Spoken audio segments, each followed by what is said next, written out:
डकैत की दी हुई मौत बड़ी कसाई नुमा होती है। को इन्होंने शेर के मुंह में हाथ डाला है, इनकी नस्लें भी याद रखेंगी।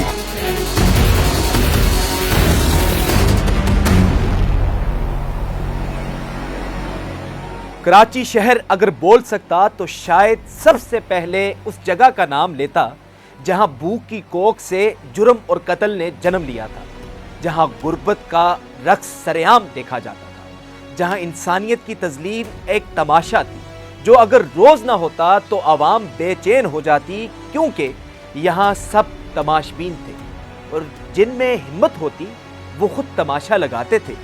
उसका नाम है लियारी। जी हाँ, कराची का लियारी, कराची का वो हिस्सा जो नक्शों में छोटा मगर कहानियों में बहुत बड़ा है। भारतीय फिल्म इंडस्ट्री ने तो लियारी के कुछ मशहूर गैंगस्टर्स पर फिल्म भी बना डाली।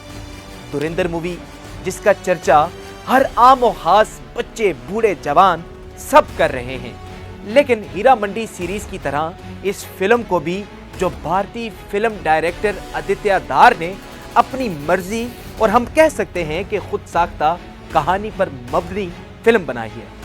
असल रहमान कौन था, इस डॉक्यूमेंट्री में आपको उसकी असल कहानी का पता चलेगा, तो हमारे साथ जुड़े रहिए। डकैत तो पुलिस ने बनाया, उसने नहीं बनाया, और मनियास फरोश नहीं था।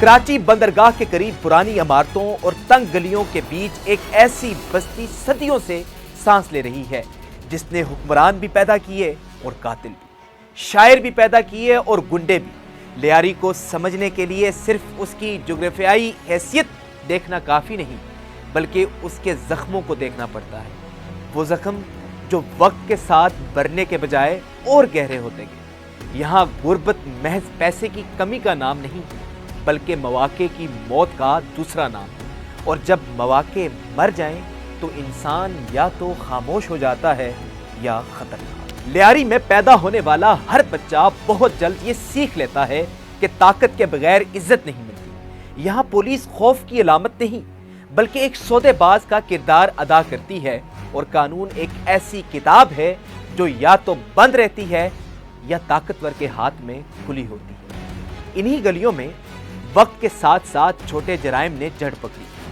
पहले चोरी, फिर मंशियात, फिर भत्ता, और आखिरकार वो दिन आया जब बंदूक सिर्फ हिफाजत के लिए नहीं बल्कि पहचान के लिए उठाई जाने लगी। यही वो लम्हा था जब लियारी में गैंग वॉर ने जन्म लिया। किसी ऐलान के बगैर, किसी जंग के बगैर, बस आहिस्ता आहिस्ता लाशों के ढेरों से उठने वाले तौफन ने ऐलान किया कि खबरदार, यहाँ गैंग वॉर जारी है। इसी लियारी में 1976 के आसपास एक आम सा लड़का पैदा हुआ जिसका नाम अब्दुर्रहमान रखा गया। आप उसे सरदार अब्दुर्रहमान कह लें या रहमान डकैत, ये एक ही किरदार है। वो किरदार जिसने लियारी की गलियों में खून की वो नदियां बहाई कि आज भी वहां खुशियों के बजाय लोगों की चीखें सुनाई देती हैं। उसके वालिद दाद मोहम्मद, जिन्हें मोहल्ले में दादल के नाम से जाना जाता था, एक ऐसा किरदार थे जिनके बारे में राय मुख्तलिफ थी। कुछ लोग उन्हें शरीफ आदमी कहते थे और कुछ खतरनाक, मगर एक बात तय थी कि वो कमज़ोर नहीं थे, और लियारी में यही सबसे बड़ी खूबी समझी जाती है। रहमान की माँ खतीजा बीबी इस दुनिया से मुख्तलिफ सोच रखती थी। वो चाहती थी कि उनका बेटा किताब के रास्ते पर चले, मगर लियारी की गलियां किताब से ज़्यादा जोरावर थी। रहमान ने बचपन में वो सब देखा जो किसी बच्चे को नहीं देखना चाहिए था। फायरिंग की आवाज़ें, लाशों का गिरना, पुलिस की बेहिसी और कातिलों का खुलेआम। ये सब कुछ उसके लिए एक मामूल बनता चला गया। उस माहौल में परवरिश के बाद रहमान एक बात समझ चुका था कि जिसकी लाठी उसकी भैंस, और अगर लाठी ना उठाई तो लावारिस बहते लहू की नदी में उसका खून भी शामिल हो जाएगा। जब उसके चचा को दुश्मनों ने कत्ल किया तो ये पहला मौका था जब रहमान ने महसूस किया कि इस दुनिया में इंसाफ नाम की तो कोई चीज़ ही नहीं होती, यहाँ सिर्फ बदला होता है। यही वो लम्हा था जब उसके अंदर एक खामोश गुस्सा पलने लगा, ऐसा गुस्सा जो वक्त के साथ साथ जहर बनता गया। कम उम्री में ही रहमान ने वो रास्ता चुन लिया जिसका इख्तिताम अक्सर कब्रिस्तान में होता है। इब्तिदा छोटे झगड़ों से हुई, پھر چھری سے وار اور پھر بندوق اس کے ہاتھ میں آ گئی۔ پولیس کے مقدمات اس کے نام کے ساتھ جڑنے لگے، مگر گرفت کبھی سنجیدہ نہ ہوئی، کیونکہ لیاری میں جرم اور قانون کے درمیان ہمیشہ ایک سمجھوتا ہوتا رہا ہے۔ وقت کے ساتھ ساتھ رحمان نے ایسے لوگوں کی صحبت اختیار کی جو اسے طاقت کی زبان سکھاتے تھے، اور یہی صحبت اسے منشیات کے کاروبار اور قتل و غارت تک لے گئی۔ رحمان کی زندگی کا سیاہ ترین وہ دن تھا جب اس نے اپنی ماں کو گولی ماری۔ یہ واقعہ صرف ایک قتل کا نہیں تھا، یہ انسان کے اندر کے بچے کی مکمل موت تھی۔ کہا جاتا ہے کہ اسے شک تھا کہ اس کی ماں پولیس کو معلومات دے رہی ہے۔ کچھ کہتے ہیں کہ یہ کردار کا معاملہ تھا، مگر سچ جو بھی ہو، اس لمحے رحمان نے وہ حد پار کر لی جس کے بعد واپس آنا ناممکن ہو گیا۔ اس قتل کے بعد رحمان صرف ایک مجرم نہیں رہا، بلکہ ایک خوف بن گیا، ایسا خوف جو لیاری کی گلیوں میں سرگوشیوں کی صورت گھومتا تھا۔ گرفتاریاں ہوئی، جیلیں دیکھی، مگر ہر بار نظام نے اسے پوری طرح قابو میں رکھنے میں ناکامی دکھائی۔ ایک بار عدالت لے جاتے ہوئے اس کا فرار ہونا اس بات کا اعلان تھا کہ یہ لڑائی صرف اب گینگ اور دوسری گینگ کی نہیں ہے، بلکہ ریاست کی کمزوری کا حصہ بن چکی ہے۔ رحمان لیاری سے نکل کر بلوچستان اور ایران تک اپنے اثرات پھیلانے لگا، اور اس کا نام صرف مجرم نہیں بلکہ ایک طاقتور مہرہ بن چکا تھا۔ پیسہ، طاقت اور دہشت کے ساتھ نے رحمان کو صرف معمولی ڈکیت نہیں رہنے دیا۔ اب رحمان کا نام پاکستان کے ہمسایہ ممالک میں بھی گونجتا تھا۔ رحمان اب صرف لیاری کی گلیوں کا لڑکا نہیں رہا تھا، بلکہ ایک ایسا نام بن چکا تھا جو فون پر لیا جائے تو آواز دھیمی ہو جاتی تھی، اور جس کا ذکر ہو تو جملے ادھورے چھوڑ دیے جاتے تھے۔ لیاری کے اندر طاقت کا توازن تیزی سے بدل رہا تھا۔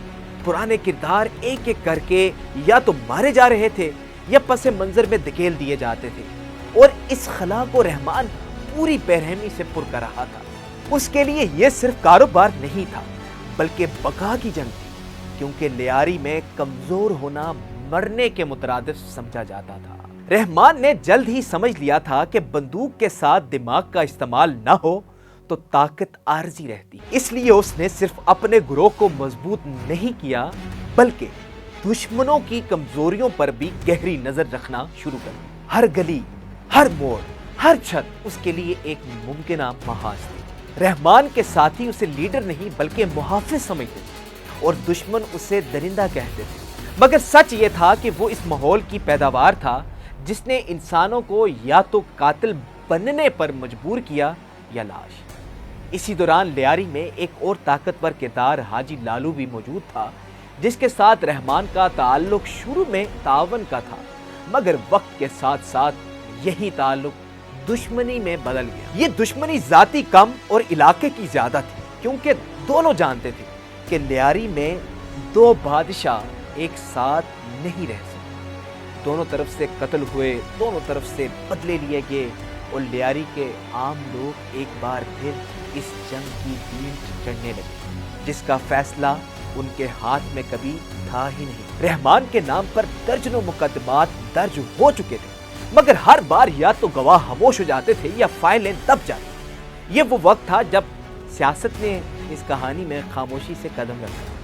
کچھ سیاسی قوتوں کو لیاری میں ووٹ چاہیے تھے، اور کچھ کو رحمان جیسے لوگوں کی طاقت کی ضرورت تھی، اور ان کے لیے رحمان جیسے لوگ خطرہ بھی تھے اور ضرورت تھی۔ اسی سمجھوتے نے آگے چل کر امن کمیٹی جیسے تصورات کو جنم دیا، جن کا نام تو امن کا تھا مگر طریقہ وہی پرانا، یعنی کہ بندوق اور خوف پھیلا۔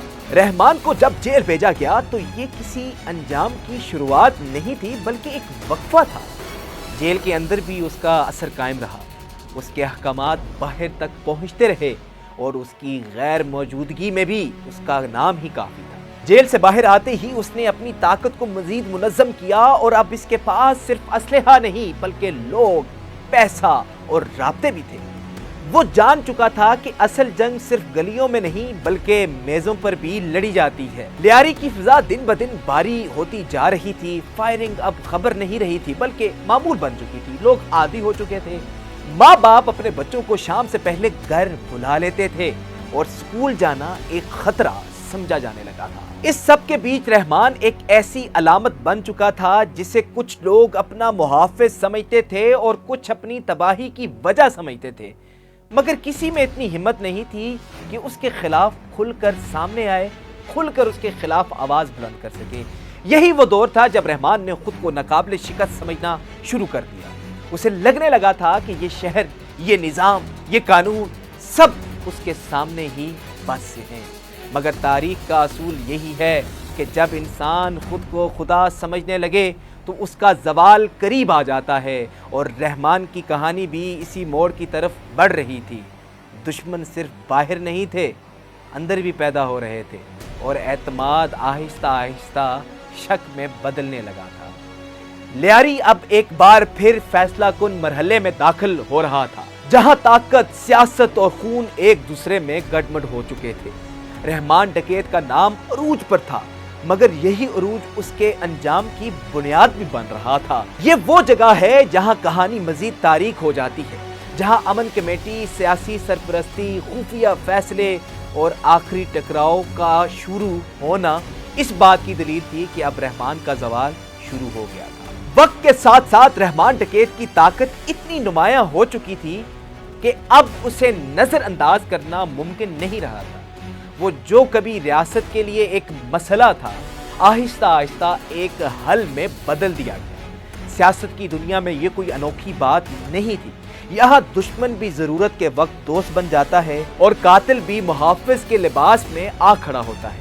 लियारी में वो थे, जज्बात थे, और एक ऐसा इलाका था जो बरसों से नजरअंदाज होने के बाद अब तवज्जो मांग रहा था, और इस तवज्जो की कीमत हमेशा खून से अदा की जाती है। इसी माहौल में अमन कमेटी का तस्वर उभरा। नाम ऐसा रखा गया कि जैसे लियारी में वाकई अमन आने वाला हो, मगर हकीकत ये थी कि ये अमन बंदूक के साए तले कायम होना था। रहमान जैसे लोग उस कमेटी का गैर एलानिया चेहरा बन गए थे। वही बंदूक जो कल तक जुर्म की अलामत थी, अब एक खास मकसद के लिए काबिल कबूल करार देगी। लियारी के लोग उलझन में थे, क्योंकि एक तरफ फायरिंग में कमी आई थी और दूसरी तरफ वही चेहरे ताकत के मराकज़ में नजर आने लगे जिनसे वो बरसों से डरते आए थे। रहमान ने इस मौका को बाखूबी समझा। वो जान चुका था कि अगर बंदूक के साथ सियासी छतरी मिल जाए तो ताकत को दवाम मिल सकता है। उसने अपने अंदाज में खुद को बदला। मुलाकातें बढ़ी, पैगामात पहुंचने लगे, और वो शख्स जो कभी अदालतों में मतलूब था अब बंद कमरों में मशवरों का हिस्सा बनने लगा। मगर ताकत की ये नई शक्ल पहले से ज्यादा खतरनाक थी, क्योंकि अब दुश्मन सिर्फ गलियों में नहीं बल्कि फाइलों और फैसलों में भी मौजूद थे। लियारी में एक अजीब सी खामोशी छा गई थी। फायरिंग कम हो गई थी, मगर खौफ खत्म नहीं हुआ था। लोग जानते थे कि ये खामोशी आर्जी है, क्योंकि जिस जमीन ने इतना खून देखा हो वो यूं ही सुकून कैसे कबूल कर सकती है। रहमान के खिलाफ पुराने दुश्मन जिंदा थे, कुछ जेल में, कुछ ज़ेरे ज़मीन, और कुछ ऐसे जो बज़ाहिर उसके करीब थे मगर दिल में नफरत लिए बैठे थे। यही वो लम्हा था जब उसके हल्के में दरारें बढ़ने लगी। फिर वो दिन आया जब रहमान एक बार फिर कानून की गिरफ्त में आया। इस बार कोयटा में गिरफ्तारी की खबर फैली तो लियारी में पुरानी यादें ताज़ा हुई। लोग जानते थे कि ये गिरफ्तारी आम नहीं, इसके पीछे बहुत कुछ है। कहा जाता है कि इसी मौका पर एक फ़ोन कॉल हुई, एक हदायत दी गई कि उसे मारना है, अदालत में पेश करना है। ये जुमला सिर्फ एक हुक्म नहीं था, बल्कि इस बात का एतराफ़ था कि रहमान अब महज एक जुर्म नहीं बल्कि एक अहम मोहरा बन चुका है। मगर कहानी यहाँ भी सीधी नहीं चली। रहमान को एक ऐसी हिरासत में रखा गया जो बज़ाहिर गिरफ्तारी थी, मगर हकीकत में एक इंतज़ार था।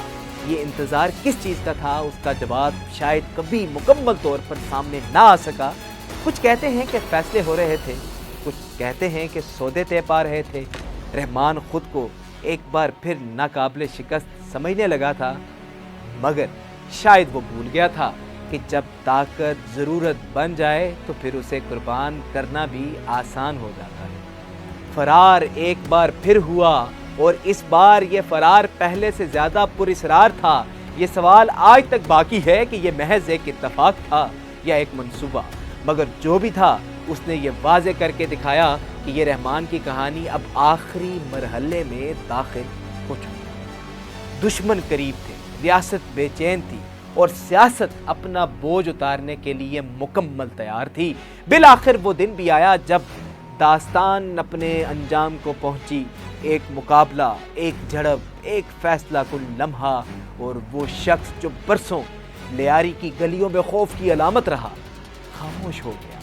خبر پھیلی مگر لیاری میں کوئی جشن نہیں تھا، کیونکہ یہاں لوگ جانتے تھے کہ ایک کردار کے ختم ہونے سے کہانی ختم نہیں ہوتی۔ یہاں کردار بدلتے ہیں، ماحول وہی رہتا ہے۔ رحمان ڈکیت مر چکا تھا مگر اس کی کہانی زندہ تھی۔ وہ کہانی جو ایک بچے سے شروع ہوئی، ایک مجرم بنی، ایک طاقتور موہرے میں بدلی اور آخر کار ایک انجام پر ختم ہوئی۔